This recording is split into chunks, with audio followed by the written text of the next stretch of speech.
Sit down. He's right over there.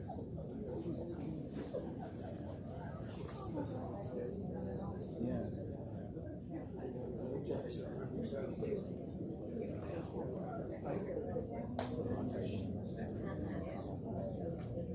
You're not a Tennessee fan. Ladies and gentlemen, the award ceremony will begin in 2 minutes. Please silence all electronic devices, and if you are joining us virtually, please turn off your cameras and mute your microphones. I would also like to remind everyone to remain online after the award ceremony as we take a short break and transition into the town hall event. The ceremony will begin shortly.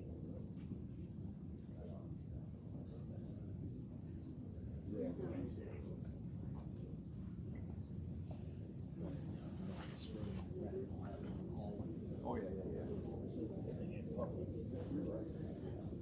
We're going to do awards first, right? We are. So we're going to give a couple of Okay. Let's get started. Yes, sir. Ladies and gentlemen, good morning. On behalf of the Army Futures Command,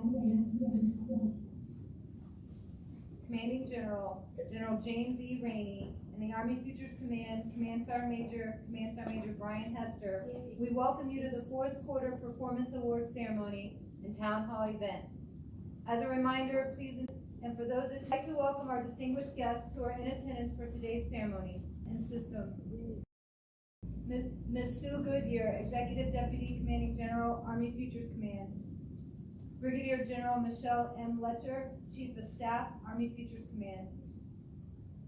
We would also like to welcome the rest of the AFC family, team members, and friends. Ladies and gentlemen, General James E. Rainey, Commanding General, Army Futures Command. Hey.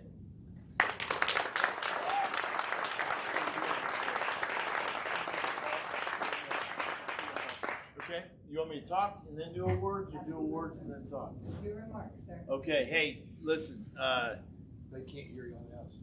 Okay. All right. Okay, can they hear me now? Can they hear me? Oh, yes. Okay. Yes. Can the people on the outstations? They can now. Somebody give me a thumbs up? Yes, sir. Okay. I would be aggravated if I logged on to Teams for an hour, couldn't hear anybody. Hey, well, so General Rainey, new commander, some of you were at the ceremony. I am still in the process of moving down here to Austin. My wife is we got Packers at the house right now. I'm flying home this afternoon, get my stuff, get back down here as fast as I can. I am honored and humbled to be joining this great team.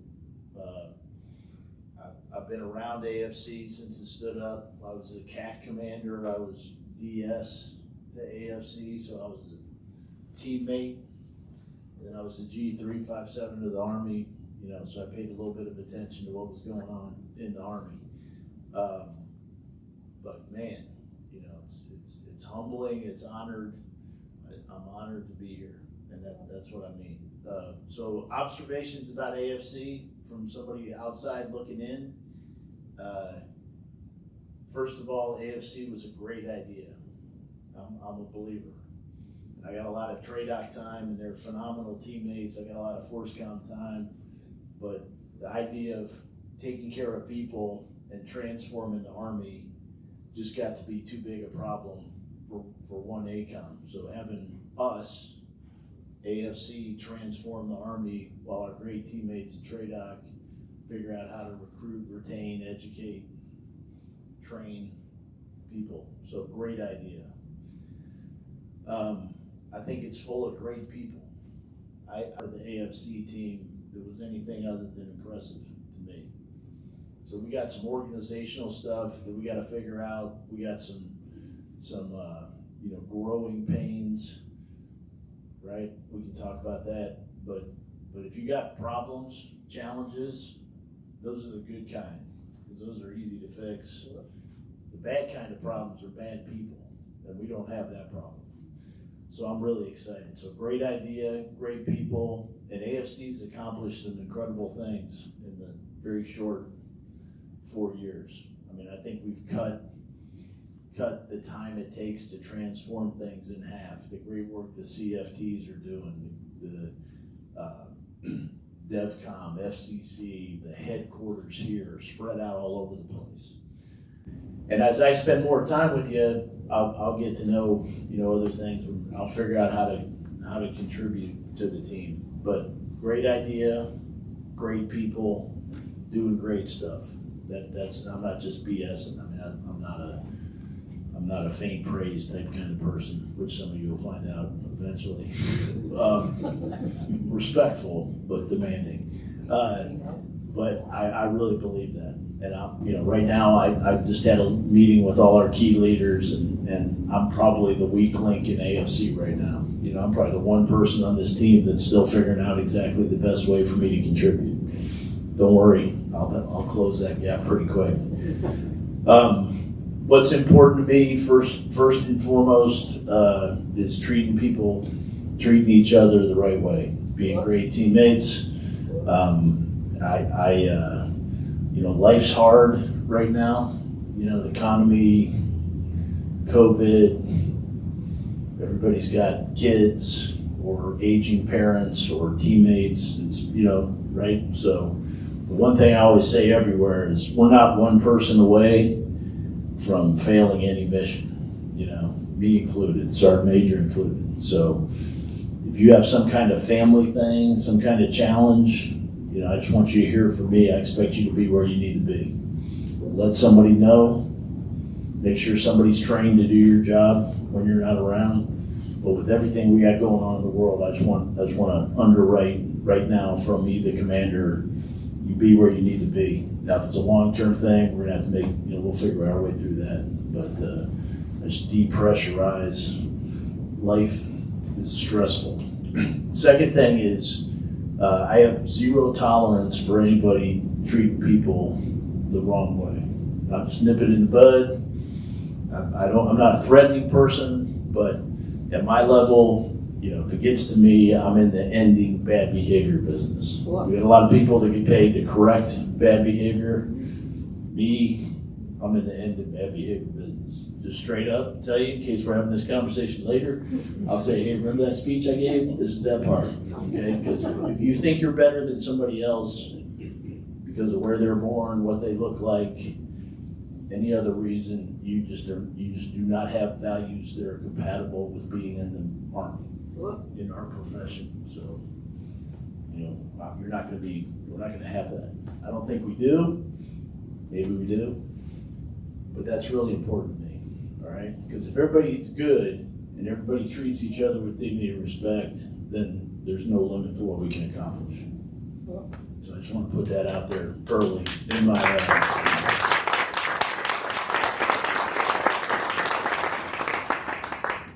Okay, and the last thing is, what we do is transform the Army to generate future readiness for the Army. So we're the best Army in the world right now. Our job is to make sure we're the best Army in the world in 2030 and every night between now and then. And somebody needs to be thinking about being the best Army in 2040, and nobody's doing that but us. So we're going to transform the Army with teammates, being great teammates, based on what the Secretary-in-Chief tells us to do. We're going to go on a journey to make sure the Army's as ready to dominate the land domain and win wars as we are tonight, every single day from now to 2040. Wow. I'll put that in something more coherent, but if anybody asks you what AFC is all about, that's what I think it's all about. All right? Make sense? So we're going to recognize some excellence, right? Which is important, and then I'll take some questions. Cool? Cool. All right. Let's go ahead and bring up some awardees, please. Thank you, sir. Ladies and gentlemen, as we conduct the award presentation, please hold your applause until the end of each category. I thought I had a good crowd. They all just showed up to get their awards. Apparently. The following exceptional team members are being awarded a United States Army Futures Command coin for exceptional achievement and service to Army Futures Command. Lieutenant Colonel Kenneth Torres, Directorate of Intelligence and Security. Major Francis Frankie Call, Human Capital. CW4 Austin Boone, Human Capital. CW3 Adon Pada, Human Capital. Mr. Gregory Oman, G357, and Ms. Billy Stokes, Human Capital. Joining us virtually are Lieutenant Colonel John Barrington, Acquisitions and Systems, Lieutenant Colonel John Kump, Acquisitions and Systems, Major Zachary Hall, G357, Mr. Billy Michaels, Human Capital, Mr. John Shoemaker, AFC Support Battalion, and Mr. Bruce Tanner, Directorate of Intelligence and Security. Please join me in a round of applause for these outstanding team members.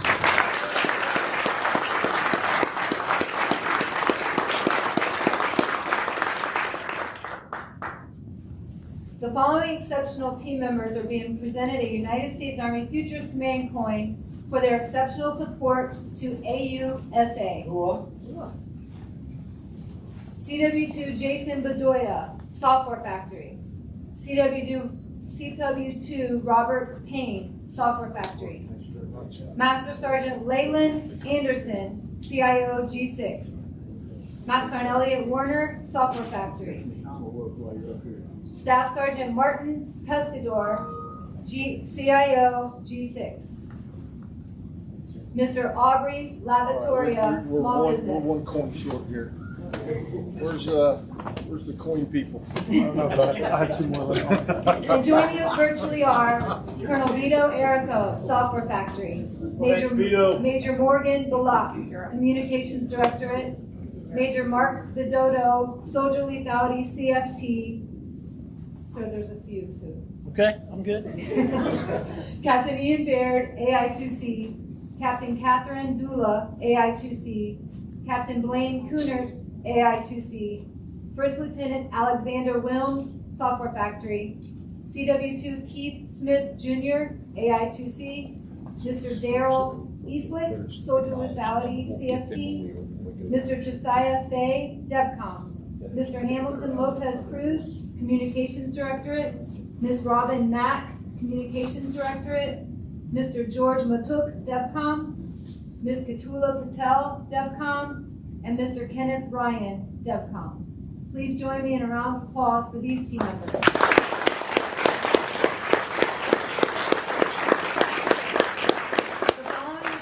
Team members are being awarded the Army Achievement Medal for their achievements while supporting the United States Army Futures Command Operation Anvil. Their outstanding performance, professionalism, and dedication to duty reflects great credit upon themselves, the Army Futures Command, and the United States Army. Major Breanne Ewing, Resource Management. Major Kenton Satterwhite, G357, and Sergeant First Class Jose Latorre, Diversity, Equity, and Inclusion. And joining us virtually is Sergeant Major James Etheridge, G357.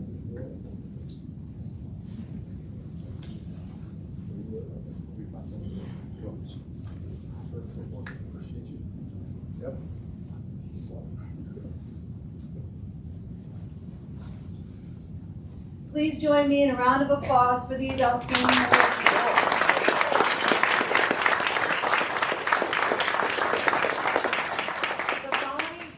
Team member is being awarded the Civilian Service Commendation Medal for exceptional achievement while serving as the ADOS Program Manager for the United States Army Futures Command. Her outstanding performance, professionalism, and dedication to duty reflects great credit upon herself, the Army Futures Command, and the United States Army.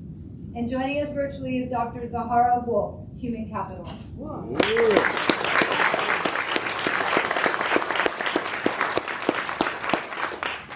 The following exceptional team members are being awarded the Army Civilian Service Achievement Medal for their achievements while supporting the United States Army Futures Command Operation Anvil.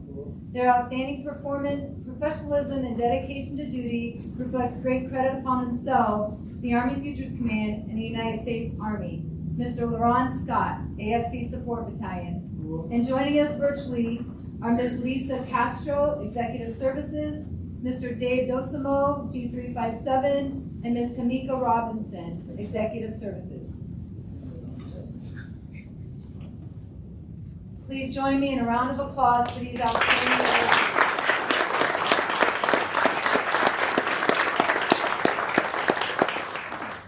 The following exceptional team members are being awarded the Civilian Service Achievement Medals for their achievements during the fourth quarter while supporting the United States Army Futures Command. Their outstanding performance, professionalism, and dedication to duty reflects great credit upon themselves, the Army Futures Command, and the United States Army. Mr. Aldo Castro Santos, Human Capital.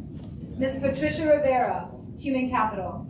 Mr. Blas Rueda Carabajo, Human Capital. Ms. Kimberly Stewart, Human Capital. Ms. Billy Stokes, Human Capital. Ms. Jonna Thompson, Human Capital. And joining us virtually is Ms. Eileen Perez from Human Capital.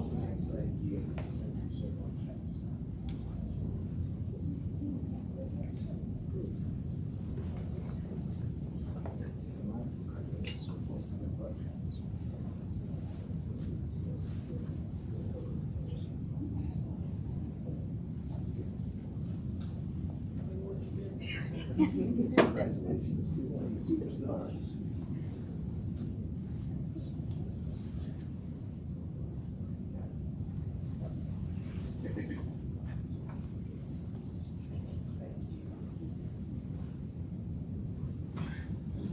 Please join me in a round of applause congratulating these outstanding awards.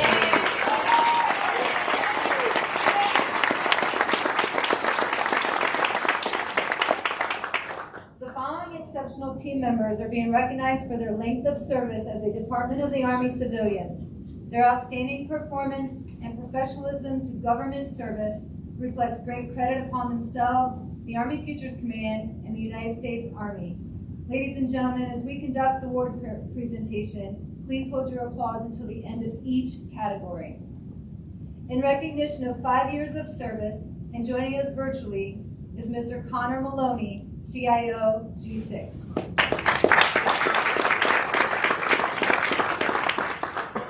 In recognition of 10 years of service, Mr. Michael Landeros, G357, and Ms. Anna Magazinik, Staff Judge Advocate. Joining us virtually are Ms. Elizabeth Kissy, Staff Judge Advocate, and Ms. Amy Williams, Congressional Liaison Team. Please join me in a round of applause for these outstanding awards.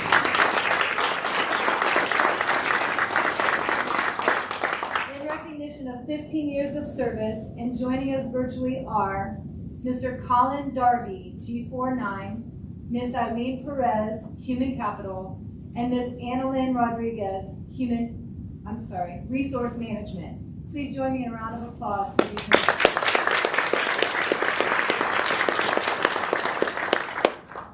In recognition of 20 years of service, Ms. Michelle Simmons, CIO G6, and joining us virtually are Mr. Vincent Anjoko, Staff Judge Advocate, and Mr. Chris Wygant, Data and Decision Science Division.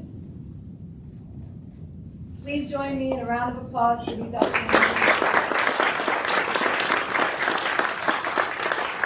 In recognition of 25 years of civilian service and joining virtually are Ms. Mary Torso Butler, Resource Management, Ms. Araceli Espinoza, Resource Management, Mr. Luis Burgoso, G357, and Ms. Vanessa Millett, Resource Management. Please join me in a round of applause. In recognition of 30 years of service, and joining us virtually is Ms. Elizabeth Arline, Staff Judge Advocate.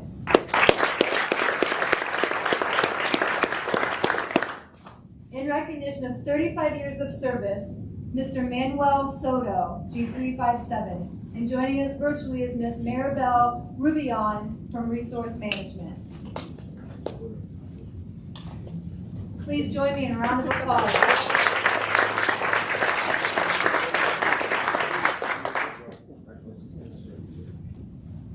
In recognition of 40 years of civilian service, Ms. Maria Eman, Acquisitions and Systems, and joining us virtually is Mr. Peter Thomas from G49.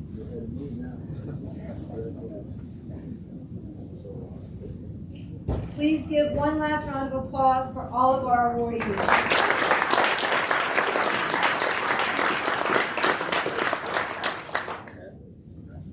The following exceptional team member is being recognized for his selection as the winner of the National Military Intelligence Association's Lieutenant Colonel Arthur D. Nicholson Award. The Lieutenant Colonel Arthur D. Nicholson Award is presented annually to a deserving Army officer enlisted by a deserving member of the intelligence community. Please join me in congratulating the 2022 Lieutenant Colonel Arthur D. Nicholson Award recipient, who is joining us virtually, Mr. Keith Hamlin, Directorate of Intelligence and Security.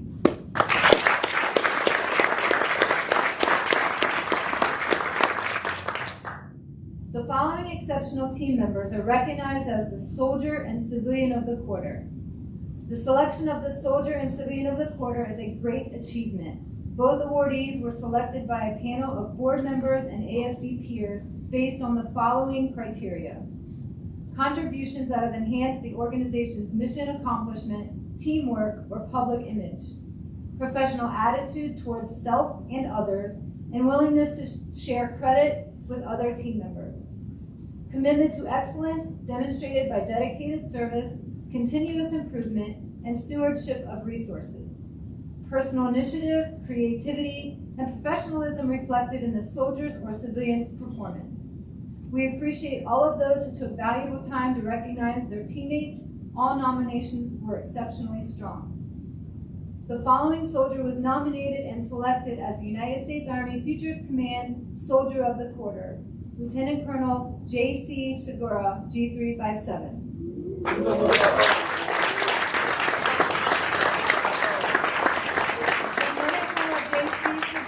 Is awarded the Army Achievement Medal for exceptional achievement while serving as an operations planner for the Army Futures Command, Change of Command, and AUSA.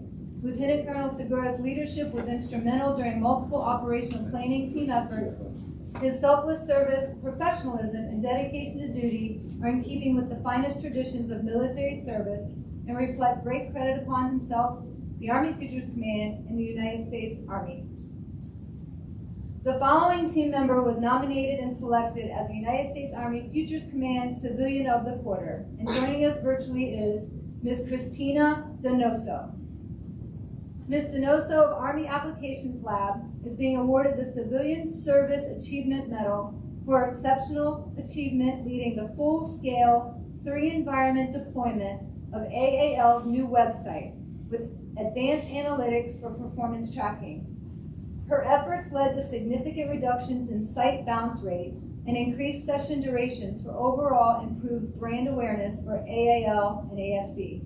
Her actions are in keeping with the finest traditions of duty and reflect great credit upon herself, the Army Futures Command, and the United States Army. Please join me in a round of applause congratulating both of these outstanding awardees.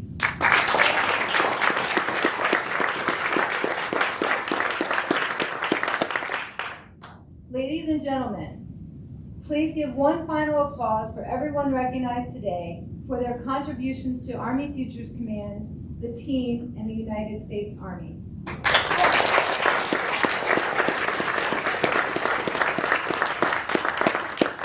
Ladies and gentlemen, this concludes today's award ceremony portion. We thank you for attending, and we would also like to remind everyone to remain online as we take a short break and transition into the town hall event. Please stand by.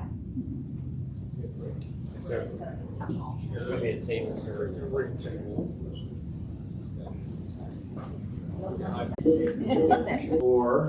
And for those, it's all about leadership. You know, one thing we owe everybody, the only thing we owe is a problem that we have in the Army. So leadership matters, and I just want to thank the people that are paying enough attention to understand that thanking and recognizing the people that work for them that are awesome is something that a leader ought to do. So I appreciate that. And also for the people, I'm sure there's a lot of them, but for everybody to put this great ceremony together, one more. Give them some applause also, please.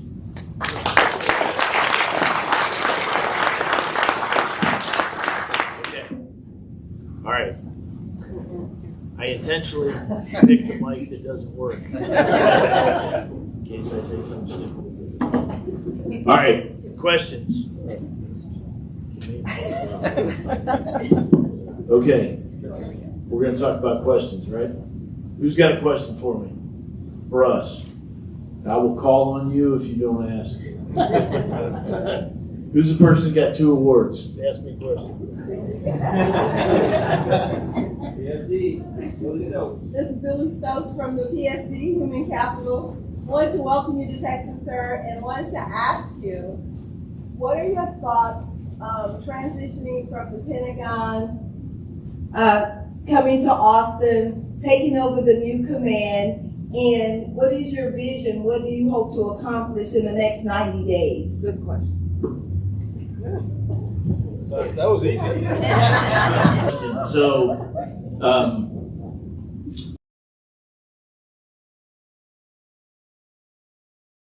time here, I'm a big fan. More importantly, my wife, the reason she's packing right now without me there is because she can't wait to get down here. So I'm excited about that personally for my family. But most importantly, I'm excited to get down here and get an AFC. A lot of people talk bad about the Pentagon. I'm not one of them. You know, that's our headquarters. That's the headquarters of the Army.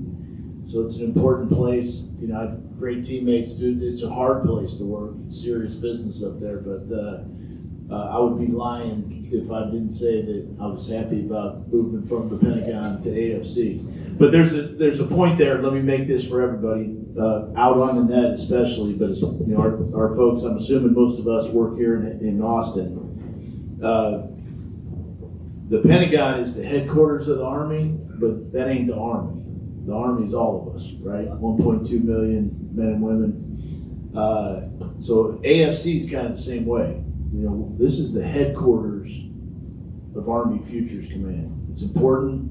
We do a role, but AFC, Army Futures Command, is 20,000 men and women spread out all over the places. Places like Natick Laboratory.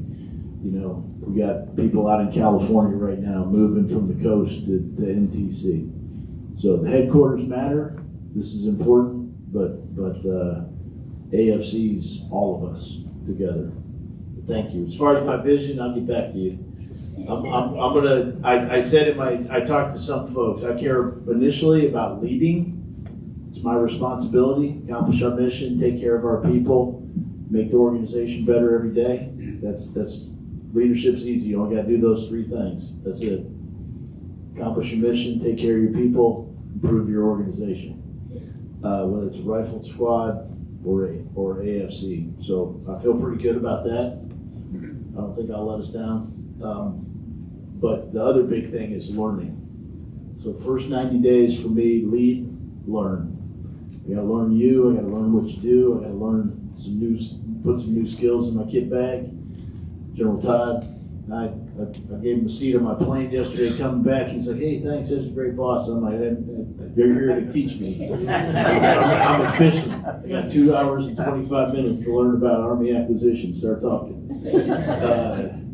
So that's really what I want to do. I want to learn our organization. I want to learn my teammates, learn about the leaders I got, learn how I can contribute.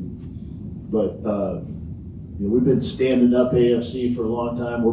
That's over. We're going to be stood up and just get going. So by the time I go on leave over Christmas, I'll have better answer for you. Okay? Okay. Thank you. Great question. Okay, next. Yeah, go ahead. Good morning, sir. Welcome to our family. Aldo Castro from Human Capital PSD.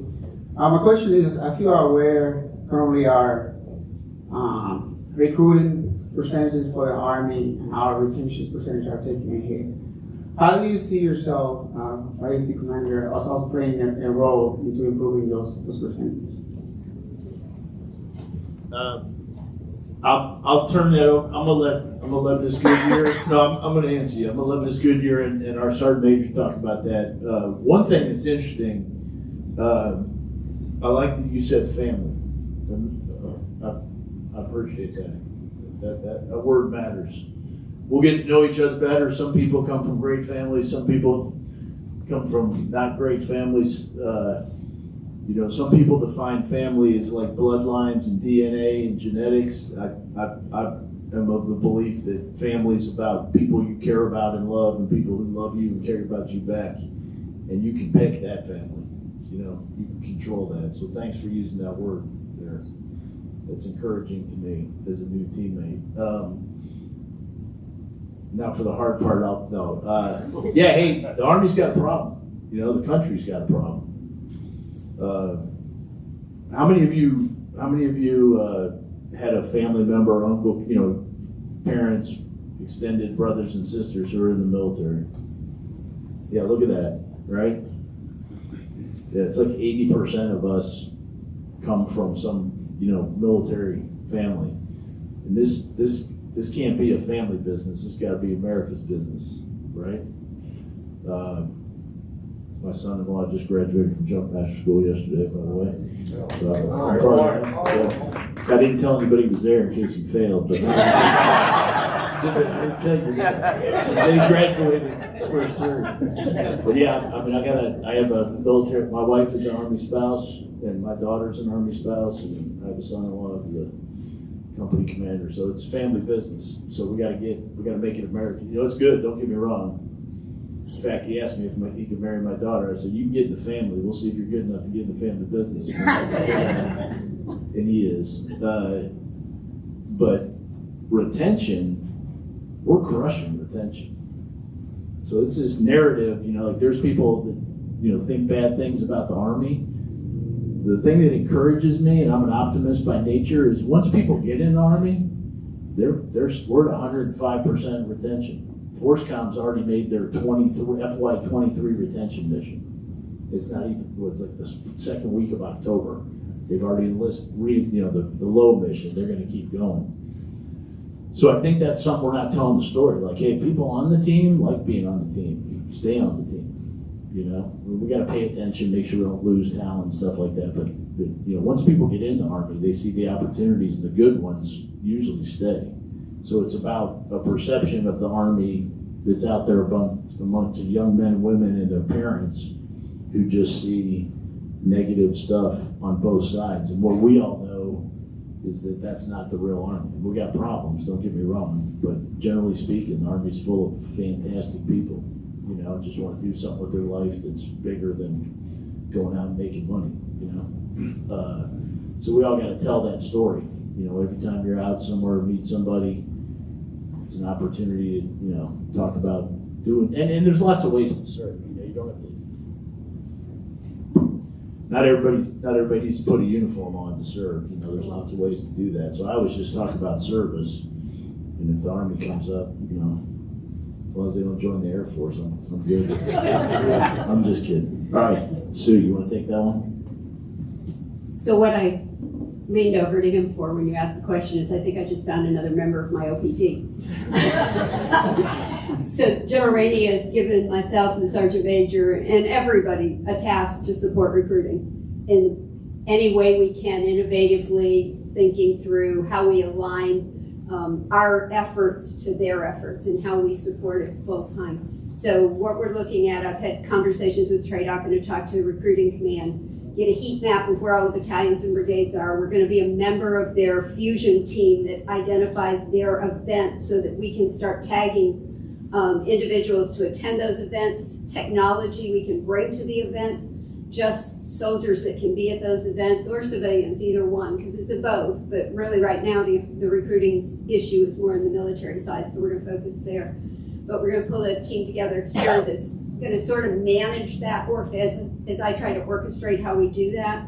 And then I'm looking for ideas. So I put out a note to all the leaders and I said, share it down.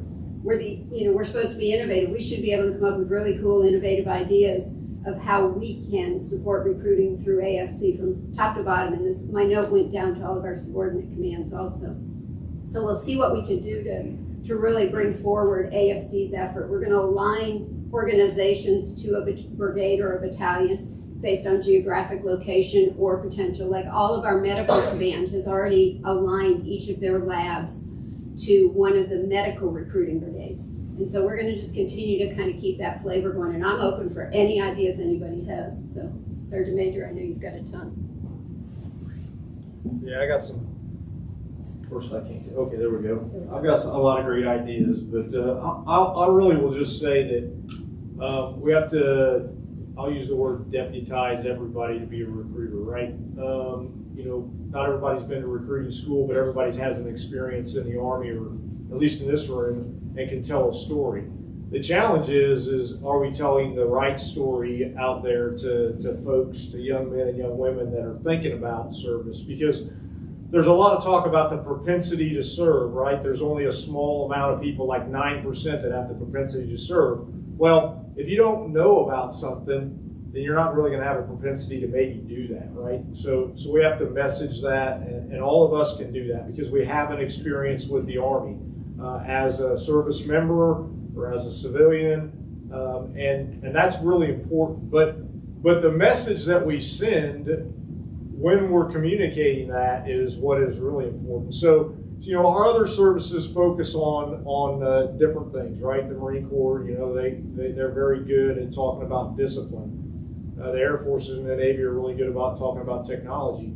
What I would say is what we're really good at is building leaders. That's what we do in the Army. We build leaders. We teach people to lead themselves at first when they come in the Army. Then we teach them to be a member of the team, which is leading. Then we teach them to lead at the small unit level, and it progresses throughout time to the point where, one day you could be the chief of staff of the Army or the sergeant major of the Army. Nobody probably comes in the Army thinking that that's going to be their landing spot, 30 or 40 years later. But that's the message that we need to get to our young people: is we build leaders. Whether you serve for 3 years in our Army or you serve for 35 or 40 years, when you're done, you have a set of skills that our nation needs and that employers out there in our nation want once your time in service is complete. So I think that's one thing that we have to continue to focus on. Hey, we build leaders every day, in every way, in every formation across our Army. And I think that resonates with people because people have a tendency to want to lead, right? Look at your kids, right? When they're trying to lead you around to buy another Xbox or whatever the case may be, right? So we have this desire to lead. Almost everybody does. So we have to capture that as what we do as an Army, and we can do that by just having those simple conversations with people as we move around the environment that we're in, and telling them that we're going to help you become a leader. And service to your nation is important, regardless if you want to do it as a firefighter or a nurse or a teacher or as a soldier in the Army. So it's really important. And all volunteer force is at risk. We talk about risk a lot, and it is at risk if we don't fill our ranks with young men and women that want to serve and want to become a leader. Thanks, sir. Okay. Next question. Sir, there's 2 on the channel, the Teams channel. Is anything being done to have the locality pay for Austin reevaluated? I hate asking that question. We predicted that. No, right now, locality pay is still in the same process that it was the last town hall, I guess I would say. We're still working towards getting our political leaders and partners to be a part of our case as we make it going forward. We're also looking, the Federal Executive Board has come online and they are partnering with us. Again, the Federal Salary Council has acknowledged that Austin is a higher cost of living, but every year the approval to increase areas is limited to very few areas to increase. So Locality pay is probably not our best option.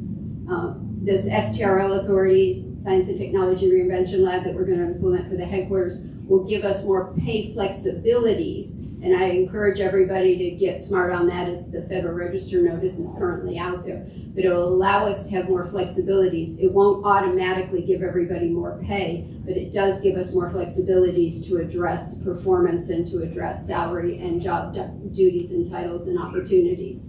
So again, we're continuing to fight the fight. Senator Cornyn's staff is coming in. We're going to have a conversation with him. He has put forward some letters and some legislation proposals that haven't made it yet through the process. So it's still a continued fight. And that's, if you know community leaders, if you're talking to the Chamber of Commerce, that's a conversation. It's not just locality pay. BAH is another part of that conversation that we want to continue to have. Thank you, ma'am. A question from one of the CDTs, sir. What can AFC and TRADOC leadership do to make the future force and current force transition more seamless? Specifically looking at concepts to capabilities and the dot mil PFP is what it's supposed to say.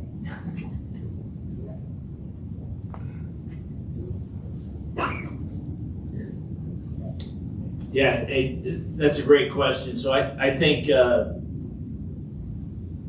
I think there's no shortage of great people doing great things. I think it's about creating unity of effort and making sure that everybody understands what jersey number they're playing on the team, which is my responsibility. So roles and responsibilities, what do CFTs do? What's the CDID's place? How does that fit in what the COEs are trying to do? General Beagle, the new CAC commander, in my mind, is the 2030, deliver 2030 part of the team as a direct support or supporting unit to us in AFC. ForceCom owns current readiness for a couple years. What I really think we need to do to contribute, most of us in AFC, is get out in the 2040 space and start figuring out what the concept for that fight is, so that when we make tough, resource-constrained decisions about tomorrow,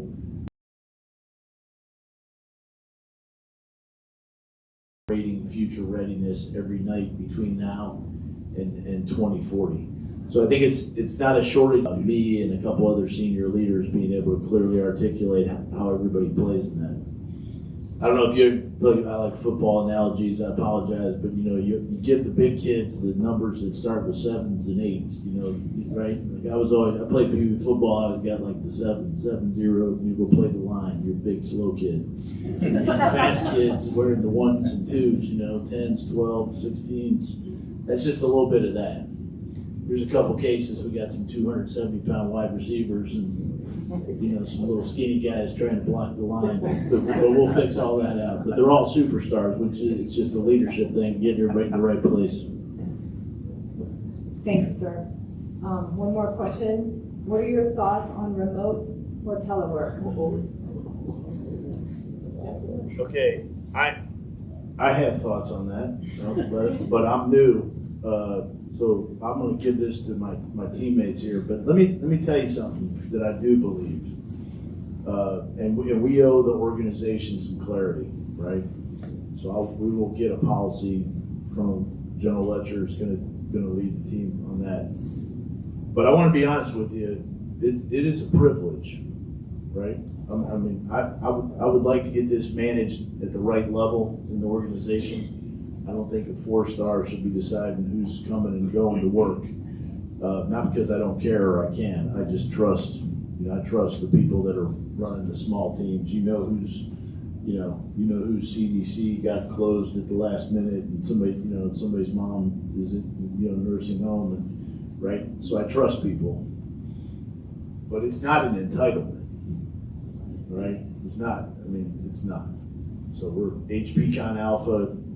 COVID is still very serious. Please get your shots, get vaccinated, keep up with the boosters. If you don't feel good, stay home, protect your teammates, be considerate. But it's not 2 years ago, right?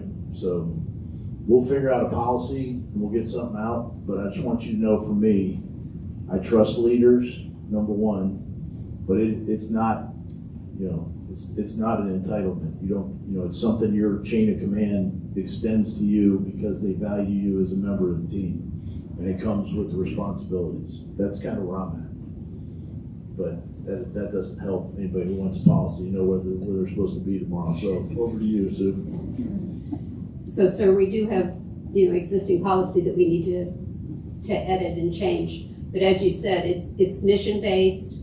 The policy is very clear. It's position-based and performance of the individual. He passed it out the period where we're still under the, I guess I can't think of the right word, but basically some flexibilities inside the original telework guidance. So there are areas where, if you have childcare or if you have adult care or something during the telework processes because of the pandemic situation, there's a little more flexibility in how you work your hours. But a lot of what we've been doing, sir, just to bring it up to speed, is basing our telework arrangements on our COVID policy. And so as we publish that,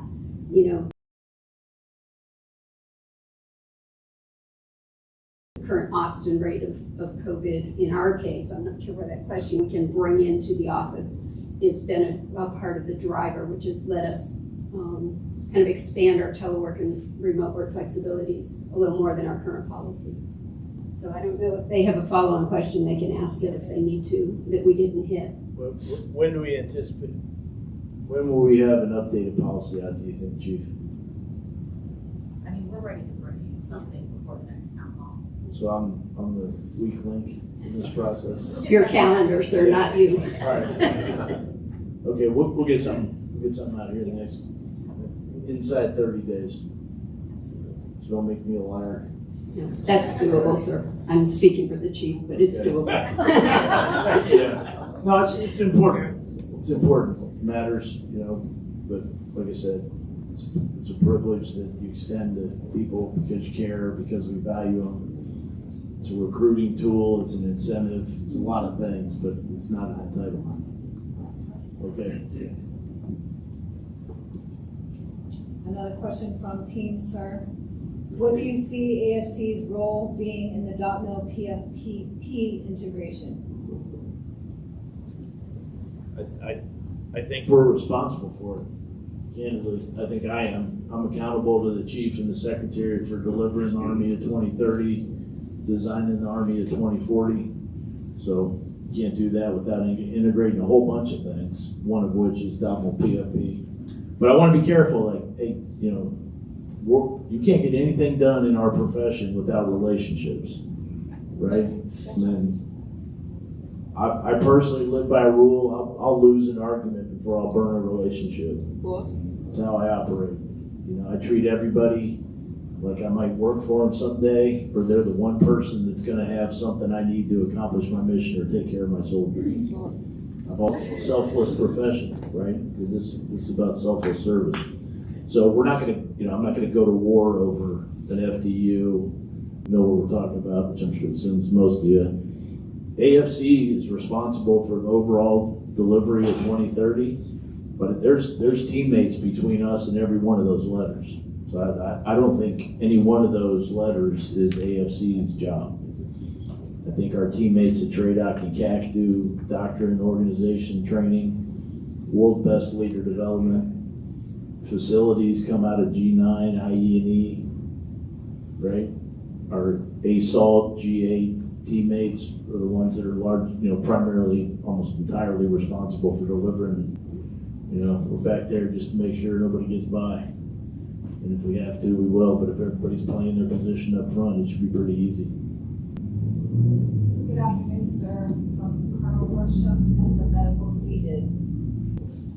Push through completely because of understanding the need for a charter and not needing a charter. I was I was a Mission Command Center of Excellence. In none of those jobs did I need written documents. There were policies and SOPs. You got to have some of that in the Army, but generally it's giving way together. So, and that's not to make light of your question. It's a great question. I'll look into it. Please share your thoughts on the AFC and ASA responsibility shift. EEPEG and AFC's future mission space? Shift. Maybe. But we're AFC is responsible. Really, we got three main things we got to do as a team. We're not going to get anything done. We don't keep the best people. If we're not an organization that the best people want to come work for, if we don't develop leaders to replace us, right? If we don't care for each other's families. So people, we got to make people the priority, period. There's no path to success that doesn't involve that. Then we got to deliver the Army of 2030. Then we got to design the Army of 20. ASAL, first of all, they're the Secretariat, so we're an ACOM. Secretariat is above us, right? And we all work for the Secretary of the Army and do what the Chief tells us. So I've never understood why there was any drama with. I mean, we do DOTML PFP. One of the letters is M, which is important, but just one of many things you have to do. And the president is Mr. Bush. And he does that on behalf of the secretary. And we need to have great relationships with them. And so we should feed requirements to them, which is our part of it. And we should pay attention and help them make sure that every point of that they have soldier touch points and the benefit of our expertise as they go through that. As PEOs, we're getting ready to start putting all this stuff that we said we were going to do into real formations, right? So now we're the dog with the mouth. Of course. I think to get to the question, parts of that question, your advisor role to the PEG is critical way to maintain and sustain that EEPEG influence that we have. The requirements we bring, if we had with the EEPEG, just a little bit different way to get into that conversation than we had before. Co-chair was one role, now it's the advisor. You still have that strength and it comes from that role. Yeah. Yep, absolutely. But hopefully we get to the point where my memo says I totally agree with the way we put this together as a team. We'll take some more money down in AFC. So whoever writes that memo, it ain't going to be 6 pages of passion. It's going to be some fact-based analysis done in a team way. But yeah, you're right. That is important, that advisory role.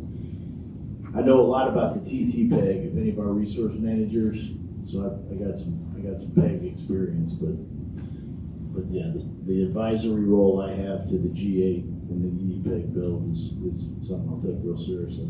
Thanks. Ladies and gentlemen, we'll take 2 more questions.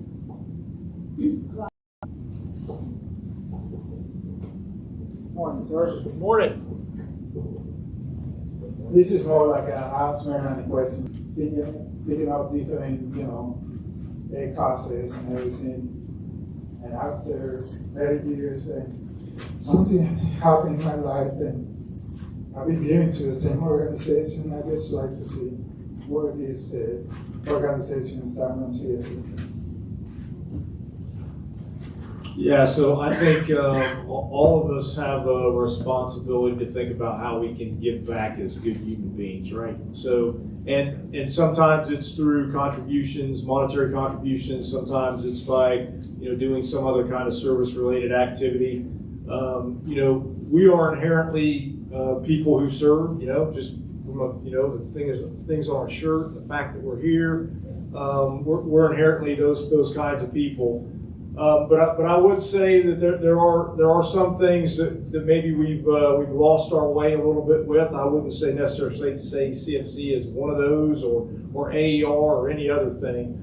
But I think it goes back to what we talked about with regard to recruiting, right? It's that propensity to serve, and if people don't have that that thought in their mind, and they're not ready to give way together. And make that energy behind some of these things that we do across the whole DoD enterprise.